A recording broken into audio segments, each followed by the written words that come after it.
When your headset powers on but you hear absolutely nothing, it throws off everything games, calls, even basic audio.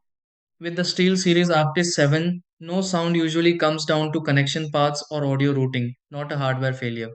This headset uses a wireless transmitter, and if the system isn't set to send audio through it, you'll get silence even though the headset is connected.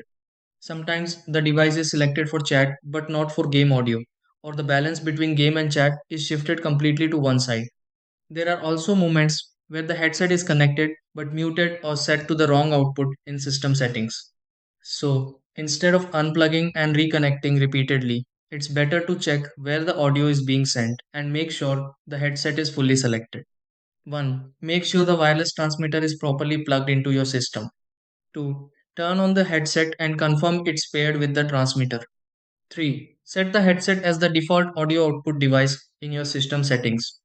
4. Check the game, chat balance, dial and center it. 5. Increase volume on both the headset and system. 6. Restart your device to refresh audio detection.